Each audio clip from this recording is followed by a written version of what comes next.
Welcome to T-SAT. నా పేరు Sukesh, faculty of economy. మనం యూనియన్ బడ్జెట్ 2025-26కు సంబంధించిన అంశాల గురించి మాట్లాడుతున్నాం. అందులో భాగంగా అభివృద్ధి ఇంజన్లలో సూక్ష్మ చిన్న మధ్యతరహా పరిశ్రమల గురించి మనం చర్చించడం జరుగుతుంది. దానిలో భాగంగా నెక్స్ట్ అంశం ఏంటిది అని అంటే, నెక్స్ట్ అంశం వచ్చేసి స్టార్టప్ల కోసం ఫండ్ ఆఫ్ ఫండ్స్.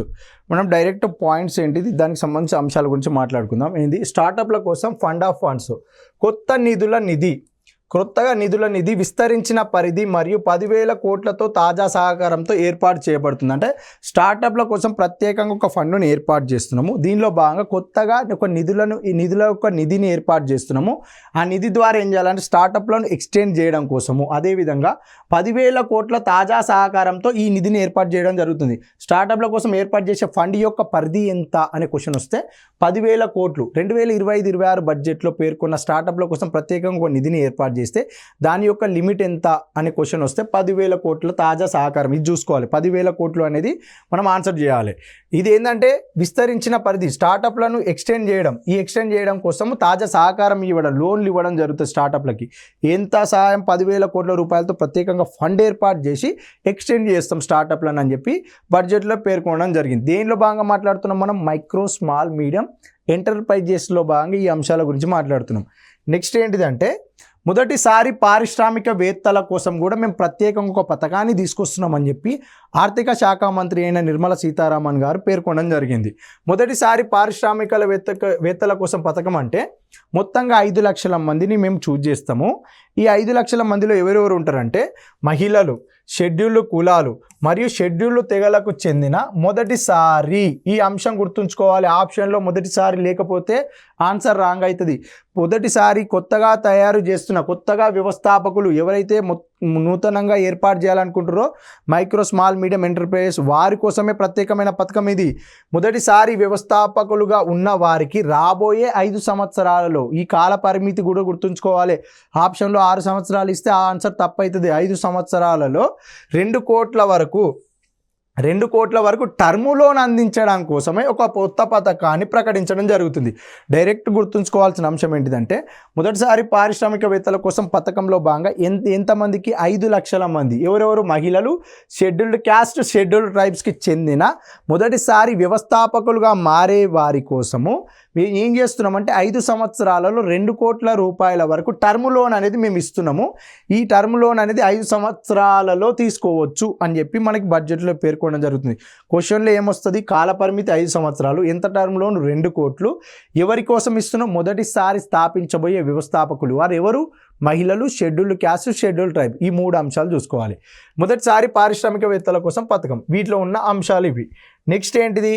పాదరక్షలు, ఫుట్వేర్, అదేవిధంగా లెదర్ రంగాల కోసం ఫోకస్ ప్రొడక్ట్ పథకం అంట. పాదరక్షలు, ఫుట్వేర్ అండ్ లెదర్ ఇండస్ట్రీస్ కోసం ఫోకస్ ప్రొడక్ట్ పథకం. భారతదేశం యొక్క పాదరక్షలు మరియు తోలు రంగం యొక్క ఉత్పాదకత, ప్రొడక్టివిటీ, మనం పదే మాట్లాడుతాం. ప్రొడక్టివిటీ అంటే ఉత్పాదకత, తయారీలో ఎంతైతే ఉత్పత్తి జరుగుతుందో ఆ ఉత్పత్తిని గణనీయంగా పెంచిన తర్వాత ఏర్పడ్డది ఎంతైతే పెరుగుదల ఉందో ఆ ఉత్పాదకత ఉంది కదా, ఉత్పాదకత. అదేవిధంగా క్వాలిటీ, నాణ్యత, క్వాలిటీ ఉండాలి. ఉత్పాదకత, ప్రోడక్ట్ అనేది ఎక్కువగా తయారీ జరగాలి. ఇవి 2 ఉన్నప్పుడు పోటీతత్వాన్ని కూడా పెంచాలి. అంటే క్వాలిటీ, ఏదైనా వస్తువుకి క్వాలిటీ అధికంగా ఉంటే, నాణ్యత ఉంటే పోటీతత్వం ఆటోమేటిక్గా పెరుగుతుంది. ఈ పోటీతత్వాన్ని పెంచడం కోసం నూతనంగా ఏం చేస్తారంటే, ఇది గుర్తుంచుకోవాల్సిన అంశం ఏంటిదంటే 22 లక్షలు. ఇవే వస్తాయి మన క్వశ్చన్లో. 22 లక్షల మందికి ఏం చేయాలంటే ఎంప్లాయ్మెంట్ కల్పించాలి. ఇదేంలో భాగంగా ఫుట్వేర్ అండ్ లెదర్ ఇండస్ట్రీస్లో భాగంగా తీసుకొచ్చిన స్కీమ్లలో ఏమేమి పొందుపరిచారు? 22 లక్షల మందికి ఎంప్లాయ్మెంట్. అదేవిధంగా 4 లక్షల కోట్ల టర్నోవర్ మరియు 1.1 లక్షల కోట్లకు పైగా ఎగుమతులు అంట. టర్నోవర్ ఎంత? 4 లక్షల కోట్లకు పైగా టర్నోవర్ జరగాలి. 1.1 లక్షల కోట్లకు పైగా ఎగుమతులు. ఏ రంగంలో? పాదరక్షలు మరియు లెదర్ రంగాలలో 1.1 లక్షల కోట్ల యొక్క ఉత్పత్తులు జరిగి ఎగుమతుల రంగంలో చేరన్నట్టు. ఎంత? ఎగుమతులు చేయడానికి కొత్తగా ఫోకస్ ప్రోడక్ట్ పథకాన్ని ప్రకటించారు. 2025-26 బడ్జెట్లో ఫోకస్ ప్రోడక్ట్ పథకం క్రింది దేని గురించి సంబంధించినది అని క్వశ్చన్ వస్తే ఆప్షన్లో ఏముంటుంది? పాదరక్షలు మరియు లెదర్ రంగాల కోసం ఏర్పాటు చేసిందే ఫోకస్ ప్రోడక్ట్ పథకం. ఎంత టర్న్ ఓవరు? 4 లక్షల కోట్ల టర్న్ ఓవరు. ఎన్ని ఉత్పత్తుల ఎగుమతులు చేయాలి? 1.1 లక్షల కోట్లకు పైగా ఎగుమతులు చేయాలి. ఇవే క్వశ్చన్స్, ఇవే చూడాలి. ఎంతమందికి ఉపాధి కల్పిస్తారు? 22 లక్షల మందికి ఉపాధి కల్పించేదే పాదరక్షలు లేదా రంగాల కోసం ఫోకస్ ప్రొడక్ట్ పథకం. ప్రతిదీ మనం క్వశ్చన్ పాయింట్ ఆఫ్ వ్యూలోనే చదవాలి. ఏదైతే మన క్వశ్చన్లో వస్తుందో ఆ అంశాలను పర్టికులర్గా గుర్తుపట్టాలి అంతే. నెక్స్ట్ ఏంటిది? టాయ్ సెక్టార్ కోసం చర్యలు. మనం ఇంతసేపు మాట్లాడుతున్న ఈ అంశాలు ఎక్కడి అండి? అభివృద్ధి ఇంజన్లో భాగంగా ఎంఎస్ఎంఈలలో ఉన్న అంశాలు మాట్లాడుతున్న మైక్రో స్మాల్ మీడియం ఎంటర్ప్రైజెస్ అనేది ప్రత్యేకంగా అభివృద్ధి ఇంజన్లలో రెండో అంశము. వాటి గురించి మాట్లాడుతున్నాం, అది గుర్తుంచుకోవాలి. టాయ్ సెక్టార్ కోసం చర్యలు. టాయ్ సెక్టార్, బొమ్మల సెక్టార్ కోసం చర్యలు అంట. అధిక నాణ్యత, క్వాలిటీ మరియు ప్రత్యేకమైన, అధిక నాణ్యత, క్వాలిటీ మరియు ప్రత్యేకమైన, వినూతమైన మరియు స్థిరమైన బొమ్మలను రూపొందించడానికి ఒక పథకాన్ని తీసుకొస్తారంట. ఏదైనా ఇండస్ట్రీ స్థాపిస్తే, టాయ్ సెక్టర్ స్థాపిస్తే అందులో క్వాలిటీ ఉండాలి, ప్రత్యేకంగా ఉండాలి. అంటే వినూతమైన, డిఫరెంట్ ఉన్న వస్తువులనే కొనడానికి ఆసక్తి చూపుతారు ఎవరైనా వినియోగదారులు. ప్రత్యేకంగా ఉండాలి అలాంటి బొమ్మలు. అదేవిధంగా వినూతమైన అంటే చూడ్డానికి భిన్నంగా ఉండాలి మరియు స్థిరమైన బొమ్మలను రూపొందించడం కోసం ఒక ప్రత్యేకమైన పథకాన్ని ప్రవేశపెడుతున్నాం. ఈ పథకం ద్వారా భారతదేశాన్ని ఏం చేయాలంట? బొమ్మల కోసం గ్లోబల్ హబ్గా మార్చాలంట. గ్లోబల్ హబ్గా అంటే ప్రపంచంలో భారతదేశంలో టాయ్ సెక్టార్ రంగంలో ఒక హబ్గా తీసుకురావాలి. బొమ్మలను తయారు చేస్తే ప్రపంచ దేశాలు భారతదేశంలో ఇక్కడ టాయ్ సెక్టార్ అనేది ఇండియాలో అద్భుతంగా ఉంది, మనం అక్కడికి వెళ్ళి పెట్టుబడులు పెట్టవచ్చు, ఇలాంటి హబ్ను తీసుకురావాలని చెప్పి ప్రత్యేకంగా టాయ్ సెక్టార్లో భాగంగా ఒక స్కీమ్ని తీసుకురావడం జరుగుతుందని చెప్పి యూనియన్ బడ్జెట్ 2025-26లో పేర్కొనడం జరిగింది. నెక్స్ట్ ఏంటిది అంటే ఫుడ్ ప్రాసెసింగ్కి మద్దతు. బీహార్లో national institute of food technology entrepreneurship and మేనేజ్మెంట్ను ఏర్పాటు చేయనున్నారు. ఎక్కడ ఏర్పాటు చేయనున్నారు? ఇది బీహార్. ఇది చూసుకోవాలి. క్వశ్చన్ ఏమొస్తుందంటే ఫుడ్ ప్రాసెసింగ్ రంగంలో భాగంగా national institute of food technology entrepreneurship and management ఎక్కడ ఏర్పాటు చేయనున్నారు? బీహార్లో. ఏ బడ్జెట్లో పొందుపరిచిరు? ఇది 2025-26 యూనియన్ బడ్జెట్లో భాగంగా ఆర్థిక మరియు కార్పొరేట్ వ్యవహారాల శాఖ మంత్రి అయిన నిర్మలా సీతారామన్ గారు పేర్కొన్నారు బడ్జెట్ ప్రసంగంలో. ఏమని? బీహార్లో మేము national institute of food technology entrepreneurship and మేనేజ్మెంట్ను ఏర్పాటు చేస్తున్నామని పేర్కొన్నారు. ఇవన్నీ మనం ఏంటి? ఎంఎస్ఎంఈలో సంబంధించిన అంశాలు, అది గుర్తుపెట్టుకోవాలి. ఫస్ట్ మనం క్రింది వాటిలో ఎంఎస్ఎంఈ అభివృద్ధి ఇంజన్లో భాగంగా క్రింది వాటిని గుర్తించండి అంటే ఇవన్నీ వస్తాయి మనకి, ఇవి చూడాలి. నెక్స్ట్ ఏంటిదంటే తయారీ mission make in India. Manufacturing రంగము మేక్ ఇన్ ఇండియాకి కోరిలేషన్ ఏ విధంగా ఉంది? తయారీ mission make in India. Make in ఇండియాను మరింతగా పెంచేందుకు చిన్న, మధ్య తరహా మరియు పెద్ద తరహా, బాగా గుర్తుపెట్టుకోవాలి. ఇక్కడ పెద్ద తరహా పరిశ్రమల గురించి ప్రస్తావన వచ్చింది. ఇంతసేపు సూక్ష్మ, చిన్న, మధ్యాహ్నం కదా, ఇక్కడ చిన్న, మధ్య తరహా మరియు పెద్ద తరహా పరిశ్రమలు కవర్ చేసే జాతీయ తయారీ మిషన్ నేషనల్ మ్యానుఫ్యాక్చరింగ్ పాలసీని ప్రకటించింది. ఏంటిది? తయారీ మిషన్ మరియు మేక్ ఇన్ ఇండియా అనేది నేషనల్ మ్యానుఫ్యాక్చరింగ్ పాలసీ. దీనిలో భాగంగా చిన్న తరహా పరిశ్రమలు, మధ్య తరహా పరిశ్రమలు, పెద్ద పరిశ్రమలు కవర్ చేసే విధంగా నేషనల్ మ్యానుఫ్యాక్చరింగ్ పాలసీని మేము ప్రకటిస్తున్నామని 2025-26 యూనియన్ బడ్జెట్లో కూడా పేర్కొనడం జరిగింది. నెక్స్ట్ అంశం ఏంటిది అని అంటే అభివృద్ధి యొక్క మూడవ ఇంజన్. 2 ఇంజన్లు మాట్లాడుకున్నాం. ఒకటి అగ్రికల్చర్ సెక్టార్, వ్యవసాయానికి సంబంధించి. నెక్స్ట్ ఎంఎస్ఎంఈలు, micro small medium enterprises. Third అంశం ఏంటిది? ఇక్కడ అభివృద్ధి యొక్క మూడో ఇంజను పెట్టుబడి, ఇన్వెస్ట్మెంట్ అన్నాం. ఇన్వెస్ట్మెంట్లో కూడా 3 అంశాలు ఉన్నాయి. అందులో మొదటిది ప్రజలలో పెట్టుబడి పెట్టడము, వ్యవస్థలో పెట్టుబడి పెట్టడము, అంటే సొసైటీలో పెట్టుబడి పెట్టడం. మొత్తం ప్రజలలో పెట్టుబడి అనేది ఏ అంశాలు అంటే సాక్ష్యం, అంగన్వాడీ మరియు పోషణ్ 2.0. సాక్ష్యం, అంగన్వాడీ మరియు పోషణ్ 2.0 అంటే ఏంటిదండి? న్యూట్రిషన్, ఫుడ్కి సంబంధించిన అంశాలు ఉంటాయి ఇందులో. పోషకాహారం అందించాలి. ఎవరెవరికి? అంగన్వాడీలో ఎవరు ఉంటారు? గర్భిణీ స్త్రీలకు ఇస్తారు. 0 నుండి 6 సంవత్సరాల గల పిల్లలకు అనేది పోషకాహారం అందించడం జరుగుతుంది. దానిలో భాగంగా ఏంటిది? పోషకాహార మద్దతు కోసము ఖర్చు నిబంధనలకు తగిన విధంగా మెరుగుపరచబడతాయంట. ఖర్చు నిబంధనలకు ఎంతైతే ఖర్చు పెడుతున్నామో ఆ ఖర్చు నిబంధనలకు అనుగుణంగా పోషకాహారం అందించడం జరుగుతుంది. దీనిలో భాగంగా సాక్ష్యం, అంగన్వాడీ మరియు పోషణ్ 2.0లో భాగంగా ఎవరిలో పెట్టుబడి పెడుతున్నాం? ప్రజల్లో పెట్టుబడి పెడుతున్నాం. ప్రజలు అంటే ఎవరండి? ఇక్కడ గర్భిణీ స్త్రీలు, 0 to 6 years మధ్యలో ఉన్న చిన్నపిల్లలు వీరికి సంబంధించిన వ్యవస్థ సాంక్ష్యం అంగన్వాడీ మరియు పోషణ్ 2.0. నెక్స్ట్ ఏంటిదంటే అటల్ టింకరింగ్ ల్యాబ్స్ అని అంట. వచ్చే ఐదేళ్లలో ఈ సంవత్సరాలు గుర్తుపెట్టుకోవాలి, 5 సంవత్సరాలని ప్రత్యేకంగా మెన్షన్ చేస్తారు కాబట్టి వచ్చే 5 ఏళ్లలో ప్రభుత్వ పాఠశాలలో 50,000 అటల్ టింకరింగ్ ల్యాబ్లను ఏర్పాటు చేయనున్నారు. అటల్ టింకరింగ్ ల్యాబ్స్ని వచ్చే 5 సంవత్సరాలలో ఎన్ని ఏర్పాటు చేయనున్నారని చెప్పి యూనియన్ బడ్జెట్ 2025-26లో పేర్కొన్నారని క్వశ్చన్ వస్తే ఏంటిది ఇక్కడ 50,000 అటల్ టింకరింగ్ ల్యాబ్స్ 50,000 ఇది గుర్తుంచుకోవాలి. నెక్స్ట్ ఏంటిది అభివృద్ధి యొక్క 3వ ఇంజన్ గురించి మాట్లాడుతున్నాం. ప్రభుత్వ మాధ్యమిక పాఠశాలలు మరియు పిహెచ్సిలకు ప్రైమరీ హెల్త్ క్లినిక్స్ ఉంటాయి కదా, ప్రైమరీ హెల్త్ సెంటర్స్, మాధ్యమిక పాఠశాలలు మరియు పిహెచ్సిలు బ్రాడ్బ్యాండ్ కనెక్టివిటీని సాధించాలి. భారత్ నెట్ ప్రాజెక్ట్ కింద ఏం చేయాలి, రూరల్ ఏరియాలో గ్రామీణ ప్రాంతాల్లోని అన్ని మాధ్యమిక పాఠశాలలో మరియు ప్రాథమిక ఆరోగ్య కేంద్రాలకు ఏం చేయాలంటే బ్రాడ్బ్యాండ్ కనెక్టివిటీని అందించబడుతుందని చెప్పి 2025-26 యూనియన్ బడ్జెట్లో ఆర్థిక శాఖ మంత్రి నిర్మలా సీతారామన్ గారు తన ప్రసంగంలో భాగంగా పేర్కొనడం జరిగింది. ఏంటిది ప్రభుత్వ మాధ్యమిక పాఠశాలలు, primary health clinics, primary health centres అంటే అన్ని ప్రభుత్వ మాధ్యమిక పాఠశాలలు మరియు ప్రాథమిక ఆరోగ్య కేంద్రాలకు బ్రాడ్బ్యాండ్ కనెక్టివిటీని అందిస్తాము అని చెప్పి పేర్కొన్నారు.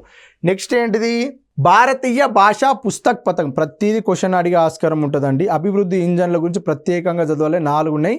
3వ దాని గురించి మాట్లాడుతున్నాం. ఫస్ట్ అయిపోయింది, 2 అయిపోయింది, 3 ప్రస్తుతం మనం మాట్లాడితే 3వ దాని గురించి భారతీయ భాషా పుస్తక్ పథకం. భారతీయ భాషా పుస్తక్ పథకం పాఠశాల మరియు ఉన్నత విద్య కోసము, హయ్యర్ ఎడ్యుకేషన్ కోసము డిజిటల్ రూపంలో భారతీయ భాషా పుస్తకాలను అందించడానికి ప్రకటించింది.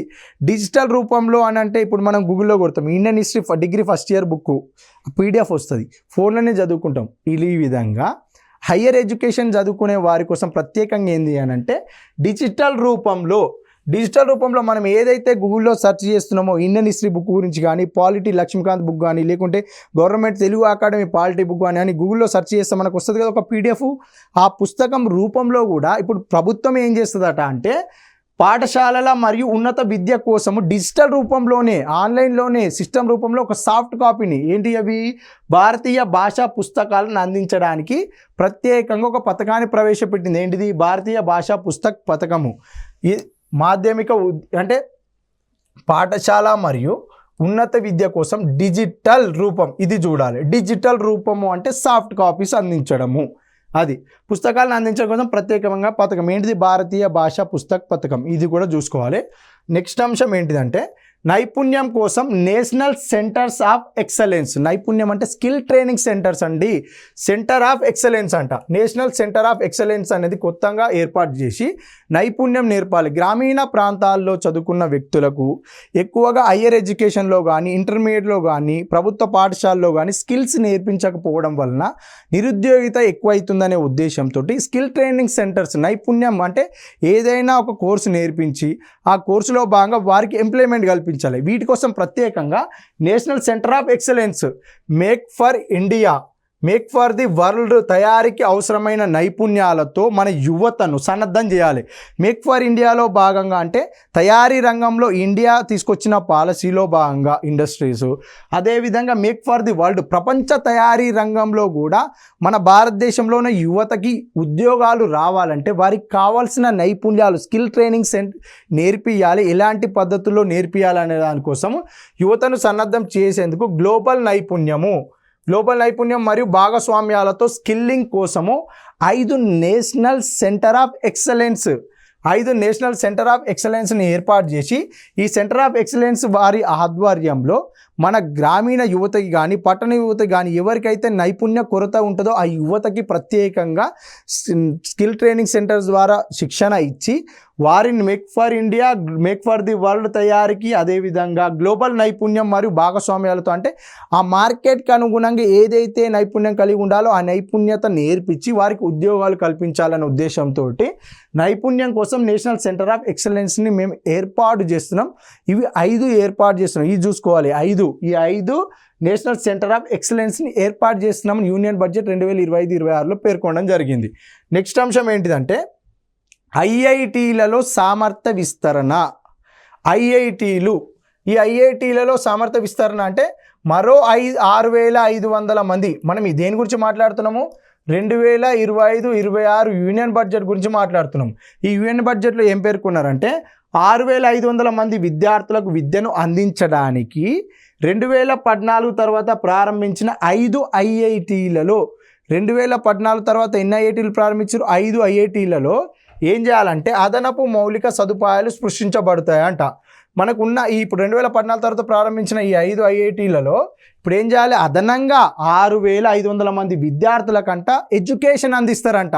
ఈ ఎడ్యుకేషన్ అందించడం కోసం ప్రత్యేకంగా అదనపు మౌలిక సదుపాయాలను మేము సృష్టిస్తాము అని చెప్పి 2025-26 బడ్జెట్లో ఆర్థిక మరియు కార్పొరేట్ వ్యవహారాల శాఖ మంత్రి అయిన నిర్మలా సీతారామన్ గారు పేర్కొన్నారు.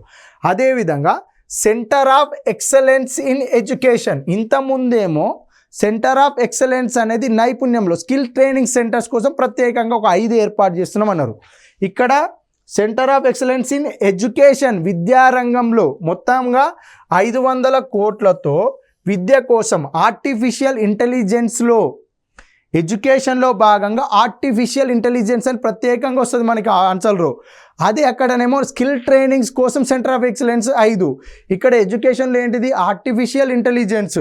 ఆర్టిఫిషియల్ ఇంటెలిజెన్స్లో ఎక్సలెన్స్ కేంద్రం ఏర్పాటు చేయబడుతుంది అని చెప్పారు. ఇక్కడ centre of excellence in education క్రింది ఏ రంగం కోసము, దేనికోసం, ఏ టెక్నాలజీ కోసం? ఆర్టిఫిషియల్ ఇంటెలిజెన్స్ కోసం. ఇది గుర్తుపట్టాలి మనము.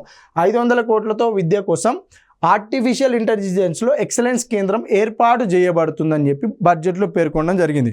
నెక్స్ట్ అంశం ఏంటిదంటే వైద్య విస్తరణ. వైద్య విస్తరణ అంటే వచ్చే ఏడాది మెడికల్ కాలేజీలు, ఆసుపత్రుల్లో అదనంగా 10,000 సీట్లు, వచ్చే 5 ఏళ్లలో 70,000 సీట్లు అంట. వైద్య విస్తరణ హెల్త్ సెక్టార్లో, హెల్త్లో ఎక్స్టెండ్ ఏ విధంగా చేస్తారు? సీట్ల విషయంలో ఏ విధంగా మెడికల్ కాలేజీలు మరియు ఆసుపత్రుల్లో అదనంగా ఏం చేస్తారంటే 10,000 సీట్లు, అదేవిధంగా వచ్చే 5 ఏళ్లలో 75,000 సీట్ల వరకు అదనంగా కల్పించే అవకాశం ఉందని పేర్కొన్నారు. జిల్లా ఆసుపత్రుల్లో డే కేర్ క్యాన్సర్ సెంటర్లు, డిస్ట్రిక్ట్స్ హాస్పిటల్స్లో డే కేర్ క్యాన్సర్ సెంటర్లు ఏర్పాటు చేస్తారట. వచ్చే 3 సంవత్సరాలలో ఈ ఇయర్లే మనల్ని కన్ఫ్యూజ్ చేస్తాయి.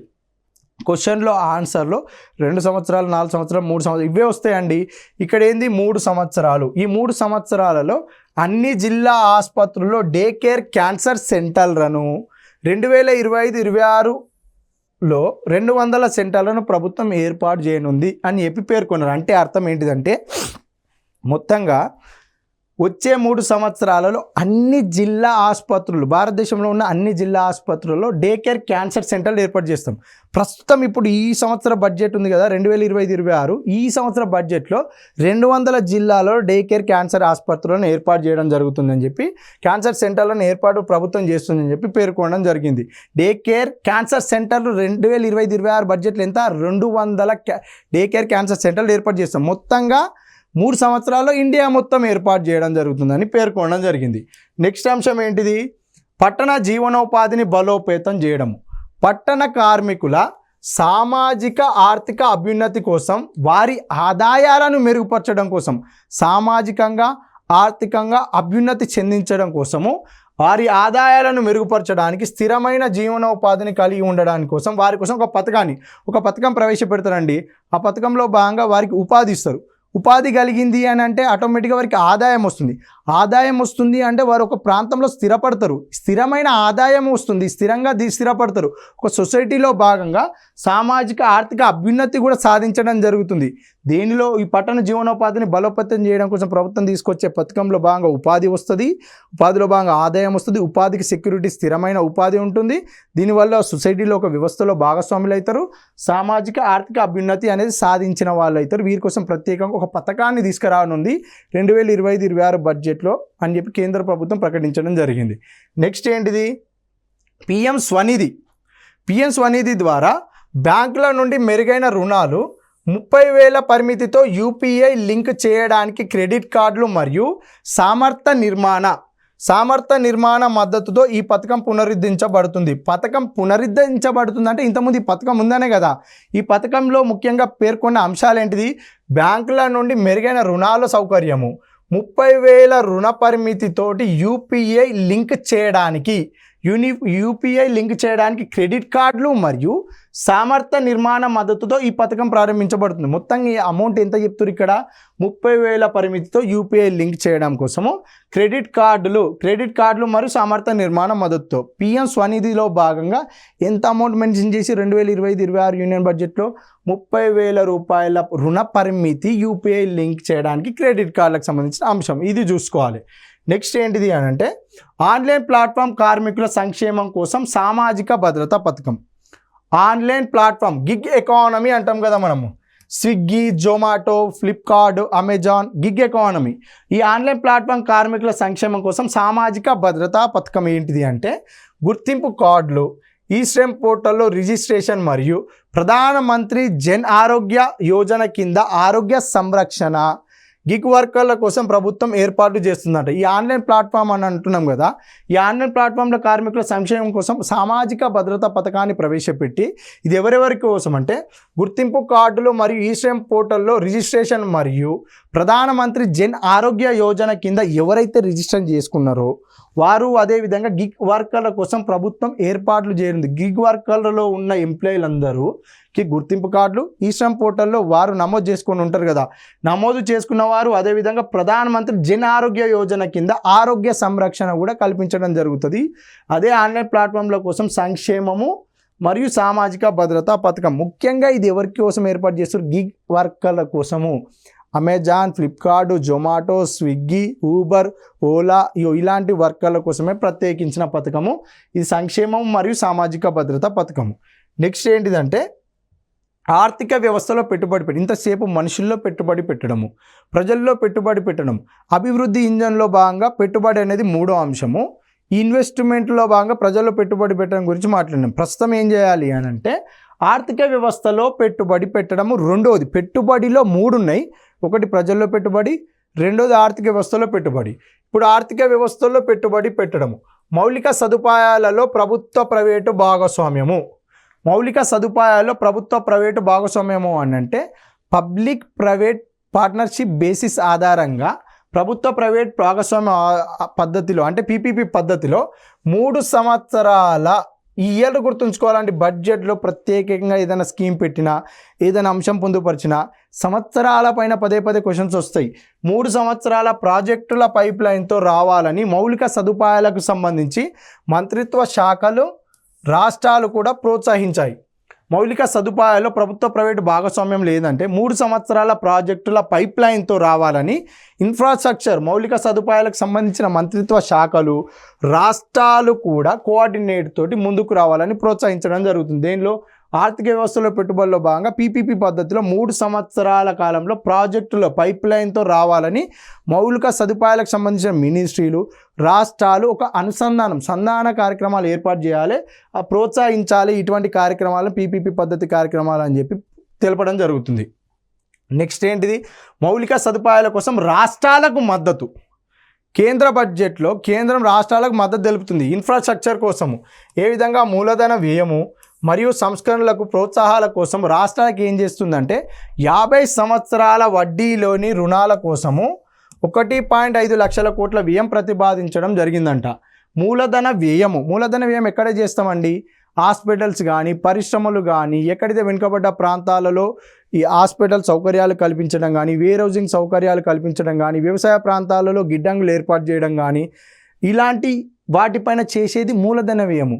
సంక్షేమం కోసం చేసేది రెవెన్యూ వ్యయం. ఇక్కడ ఏం మాట్లాడుతారు? మూలధన వ్యయము మరియు సంస్కరణల కోసం ప్రోత్సాహకాలు ఇస్తారంట రాష్ట్రాలకు. ఎవరు? కేంద్రం ఇచ్చే ఈ మూలధన వ్యయంలో భాగంగా ఇచ్చే లోన్లు ఉంటాయి కదా, ఆ లోన్లు అనేది ఎంత? 1.5 లక్షల కోట్లు అంట. ఈ 5 లక్షల కోట్లు రాష్ట్రాలకు వ్యయం చేస్తుంది కేంద్రం. కానీ తిరిగి రాష్ట్రాలు ఎప్పుడు చెల్లించాలి? 50 సంవత్సరాలకు. ఈ 50 సంవత్సరాల తర్వాత చెల్లించిన 50 సంవత్సరాల కాలానికి ఈ 50 సంవత్సరాల వడ్డీ లేని రుణాలు. ఇప్పుడు తెలంగాణ కేంద్రం నుంచి ఈ పథకంలో భాగంగా ఒక 10,000 కోట్లు తెచ్చుకున్నది. అర్హత కలిగి ఉన్నంత వరకు 10,000 కోట్ల 2,000 కోట్ల 5,000 కోట్లు తెచ్చుకున్న తర్వాత ఈ మూలధనం ఏం చేసింది? ఇక్కడ పెట్టుబడులు పెట్టింది, సంస్థలు స్థాపించింది. హెల్త్ సెక్టార్ కానీ ఆరోగ్య సెక్టార్లో కానీ హాస్పిటల్స్లో కానీ లేకుంటే ఫుడ్ ప్రాసెసింగ్లో కానీ పెట్టుబడి పెట్టి తర్వాత కేంద్రానికి ఎప్పుడు కడుతుంది అప్పు 50 సంవత్సరాల తర్వాతన ఆ 50 సంవత్సరాల లోపు మొత్తంగా టైం పీరియడ్ 50 సంవత్సరాలు. దీనిలో కట్టేటప్పుడు వడ్డీ లేకుండా చెల్లించాలి రాష్ట్రాలు. మేము ప్రత్యేకంగా వాళ్ళకి సహాయం చేస్తున్నాం, వడ్డీ లేకుండానే అప్పులు ఇస్తున్నాం, తిరిగి చెల్లించాలి, కాలపరిమితి 50 సంవత్సరాలు అని చెప్పి మౌలిక సదుపాయాల కోసం రాష్ట్రాలకు మద్దతు తెలుపుతుంది కేంద్ర ప్రభుత్వము 2025-26 బడ్జెట్లో ప్రత్యేకంగా పేర్కొనడం జరిగింది. అసెట్ మానిటైజేషన్ ప్లాన్ 2025-30 బడ్జెట్లో పేర్కొన్న అసెట్ మానిటైజేషన్ ప్లాన్ 2025-30లో భాగంగా ప్రకటించిన కొత్త ప్రాజెక్టులలో 10 లక్షల కోట్ల మూలధనాన్ని తిరిగి పొందేందుకు 2025-30 రెండవ ప్రణాళిక చేయడం జరిగింది. అంటే అసెట్ మానిటైజేషన్ ప్లాన్ ఇంతకుముందు ఒకటి ఉంది, ఇది రెండవ ప్రణాళిక కాలపరిమితి 2025-30. దీనిలో భాగంగా కొత్త ప్రాజెక్టులలో 10 లక్షల కోట్ల మూలధనాన్ని తిరిగి పొందేందుకు 2025-30కి రెండవ ప్రణాళికను రూపొందించడం జరిగింది. వీటికి సంబంధించిన అంశాలు మనం డీటెయిల్గా ఎకానమీలో భాగంగా చూద్దాం. నెక్స్ట్ ఎకానమీలో భాగంగా అంటే ఇండియన్ ఎకానమీలో భాగంగా పరిశ్రమలు అనే టాపిక్లో డీటెయిల్గా ఉంటుంది. ఇక్కడ బడ్జెట్కి సంబంధించిన అంశాల గురించి మాట్లాడుతున్నాం. అంశం ఏంటిది, ఎన్ని లక్షల కోట్ల మూలధనం, ఇయర్ ఏంటిది అనేది చూస్తున్నాం. ఇప్పుడు జల్ జీవన్ మిషన్లో భాగంగా మెరుగైన మొత్తం వ్యయంతో మిషన్ 2028 వరకు పొడిగించడం జరిగింది. జల్ జీవన్ మిషన్ ఎప్పటి వరకు పొడిగించడం జరిగిందనే క్వశ్చన్ వస్తే ఏంది, 2028 వరకు పొడిగించడం జరిగింది. మొత్తం వ్యయంతో మెరుగైన మొత్తం వ్యయం అంట, ఎంతో కొంత మేము వ్యయం చేస్తాము, అది మెరుగైన వ్యయం ఉంటుంది. ఈ జల్ జీవన్ మిషన్ని మేము 2028 వరకు పొడిగిస్తున్నామని చెప్పి యూనియన్ బడ్జెట్ 2025-26లో పేర్కొనడం జరిగింది. ఎవరు అంటే ఆర్థిక మరియు కార్పొరేట్ వ్యవహారాల శాఖ మంత్రి అని నిర్మలా సీతారామన్ గారు.